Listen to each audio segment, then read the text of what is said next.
Comment on the Warcrow Week videos for your chance to win a Warcrow Wins from the North 2-player battle pack. We will choose 3 winners, one from YouTube, one from OnTabletop.com, and one from our Cult of Games members. So you guys get an extra chance to win.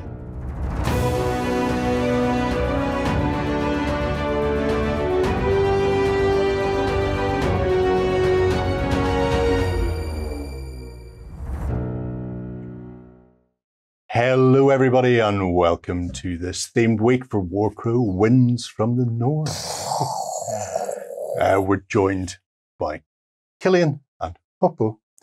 I'm Killian, she's Hoopoe. Yeah, just in case you're confused. Exactly. Yeah. And we're going to be talking about the unit profiles that people will come to learn and love for Warcrow. Yes. Quick thing about the cards then. So each of the units come with the cards boxed with them. In this case, they'll come like this.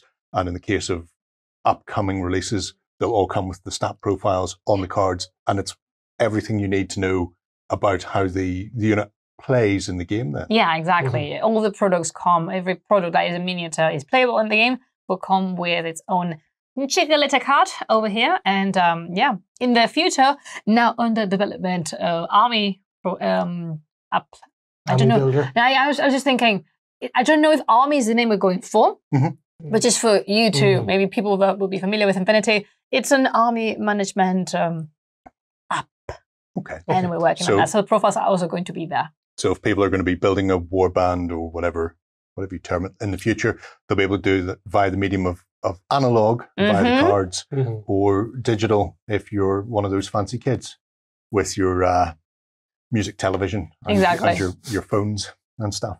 Obviously, the box contains 2 factions. We have the hegemony of Embersig. A very illustrious hegemony of Embersig. And we also have the filth that is the Northern Tribes. Oh, come on. They're nice. They're nice. They're lovely. Lovely people, really. They are. I say people, I say orcs. Could need a whole one. Say orcs, say orc and baron. Yeah. Nice. Yeah. So we're going to have a look at the hegemony first, at what goes into the force in the starter set. And the first thing we are going to be looking at is the mainstay, your sort of base unit for the hegemony, and that is the Black Legion. And the Bucklerman. So, what sort of things are we looking at here on the profile? I see there are 2 lines of text towards the bottom, 2 dice-heavy panels, and then a stat line at the top. That is what we call combat panels. And these represents how your unit performs throughout the battle, because of course, depending on casualties and other effects, you don't do as well as at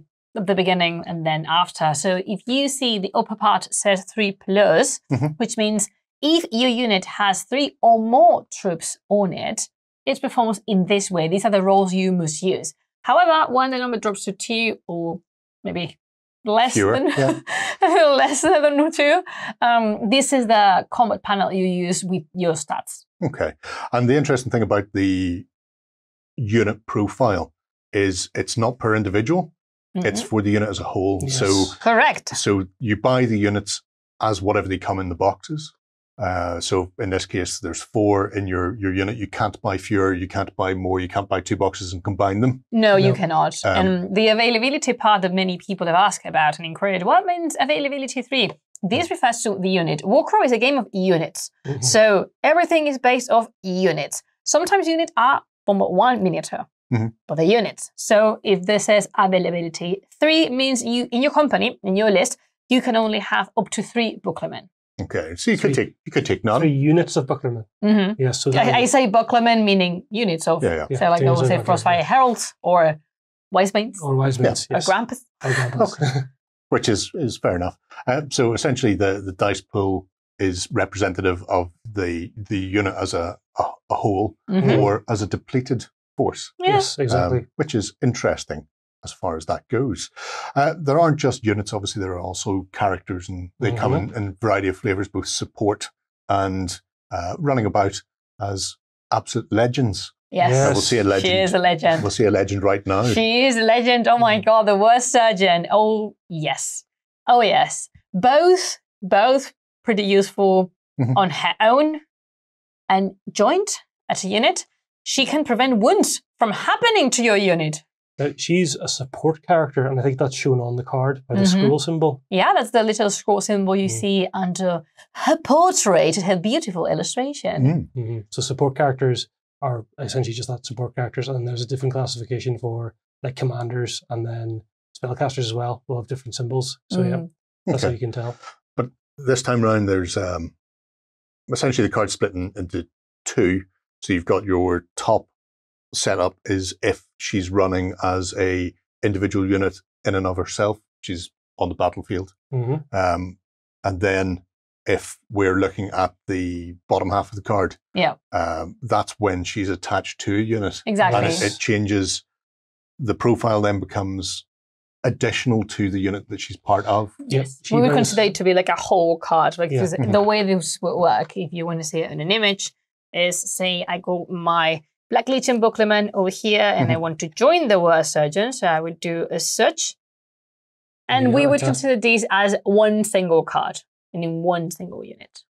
So it's a nice efficient way of doing it. And then it shows you exactly what the buffs are to the main unit that the character is attached to. Ta-da! Yeah. And, very elegant system, I think. Yeah. Thank you. It's a good way of doing it. There is a nice decrease in power level, I suppose, is the way to say it.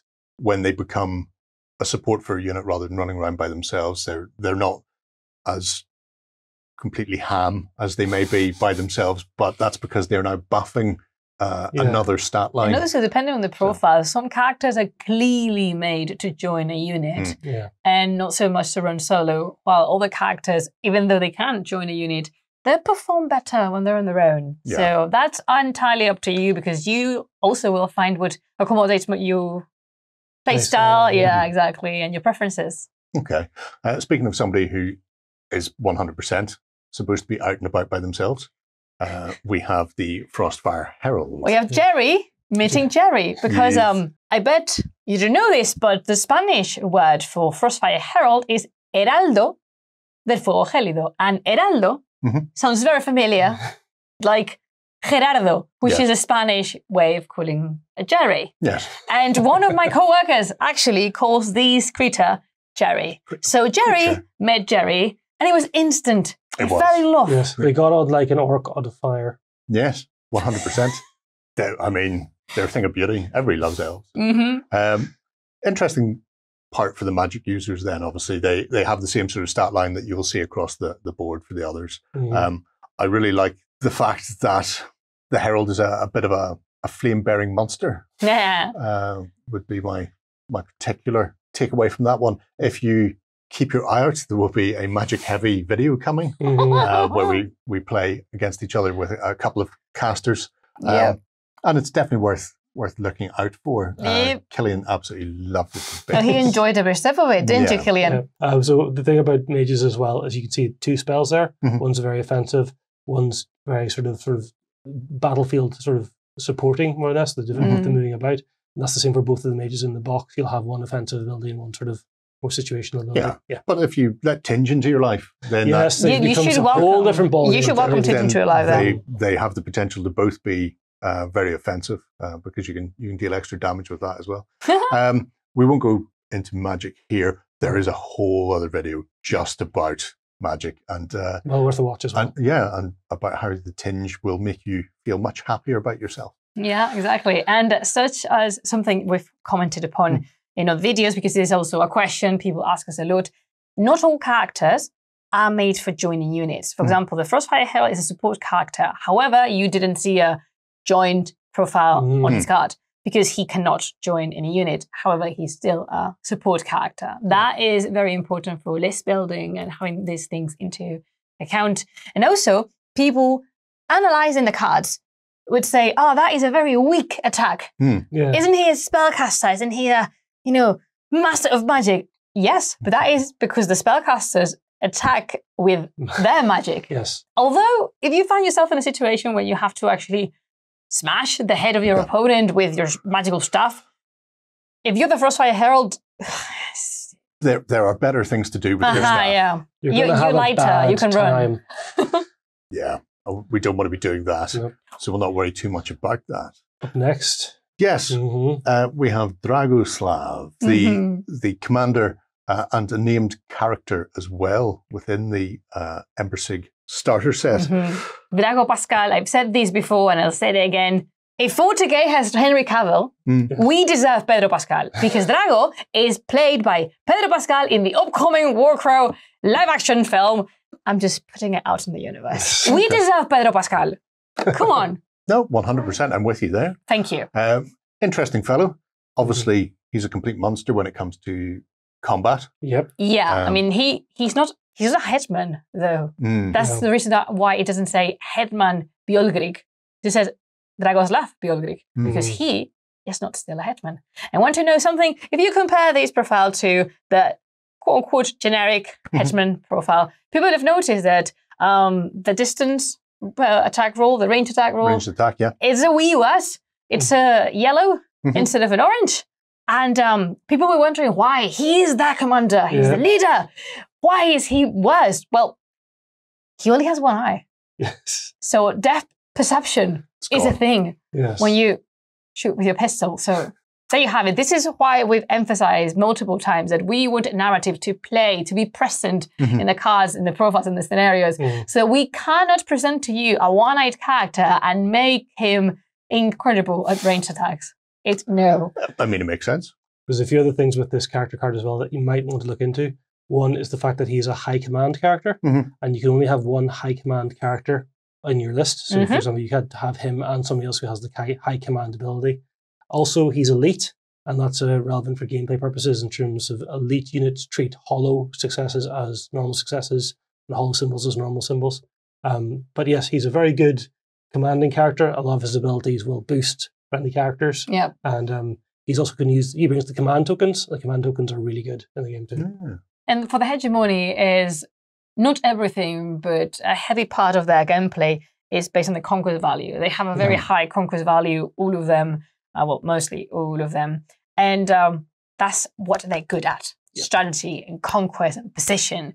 And if you don't want to bring Drago with you because you are in a point shortage, it's happened to the best of us. Or we have the scenario says in the book. Exactly, maybe you are required to play with someone else. We have the headman, which, travelers, we've been told that he looks like Tom Selleck. Is this a thing or is this not a thing? I can't see it because I don't know. I've known him from a while and I don't. Too young to see Tom Selleck in there. I can see around the eyes, but he's got such a marvellous chin, which is very un-Selleck-like. I think he looks like Daniel Day-Lewis from Gangs of New York, but just with a much more glorious moustache. Oh, the moustache is incredible. Yeah, it is the glorious carrying tash. a whole personality. Yeah, that soup catcher is really working. It's it's a thing you can definitely look into. Interesting fellow as well, because obviously he's not a named character. He can be whatever character you want to be, because you can build your own narrative around him. But he's still a very solid leader for the hegemony. And also he has that nice sort of buff ability whenever he's attached to units that allows them to use his willpower, re-roll their willpower rolls. So they'll be rocking 2 orange dice for his willpower anyway. But then having the sort of the steady soldier in there means if somebody happens to be throwing a lot of intimidating or terrifying or frightening around for no real reason, but if that is happening, then there's a chance that they'll go where they need to go because they get to re-roll there. His other main thing is that he can join any infantry unit. So he's not limited to bucklermen or any other named infantry unit. It's any infantry unit. So he's a very versatile troop as well. Handy to have when you're throwing people grist into the mill, I think is the phrase. If you've seen the difference on the icons, because the Spellcaster and the War Surgeon, they're support characters, but the Headman and Drago are officers. This means when they join a unit, they become the leader of the unit. Which is important for casualty removal, because the leader is always the last one removed. Exactly. Unless somebody's around with some sort of unless something happened. Something happens. Don't worry about someone that. happened to be around here. So that is the hegemony. The tribes are next. Yes, the northern tribes. And starting off with their core unit is the Orc Hunters then. Look at those models. Those are gorgeous. The she-orgs in, like, to the left, they are wow. I mean, the whole model, I think we take that for granted because we've seen them. Yes. But come on, the models, oh my God, they're really pretty. They're really, incredible. Really nice. In terms of the card, they're like another standard just unit, group of 4, same thing. If you have 3, means you can have up to 3 units of them, but they're a unit of 4. And yeah, they're just really solid. They're a bit more aggressive, I think, on the attack than the Buckler men. Yeah. But they also suffer a little bit on the defense because of an assault unit. These people strike first and then they ask, because see that I mentioned that conquest is something the hegemony is better at. So because we want to keep things balanced, we needed to give the tribes a way of, overcoming this stuff, because in conquest value, they're not on a win to the hegemony. So they have their ways to make things work. Is that by killing everybody who's standing on potentially, allegedly. Yeah. That's the goal anyway. I can see that. Grandpa! Yes. The first support character for the Northern tribes then is a wise man. Rather than the war surgeon who supports things by healing people, the wise man supports things by offering grandfatherly advice and also beating things with his club. Yep. He's as he should. He's a very actually good unit by himself because he's very aggressive. He's still got very high attack and stuff. But I think whenever you can see now he's got more stuff, he's designed to be part of a unit there because he has more things on his support area. Yeah. So, and he's really good at sort of improving the morale and the longevity of the unit that he's attached to. Sometimes. Sometimes. But yeah. This may or may not be based on the past experiences these going on about.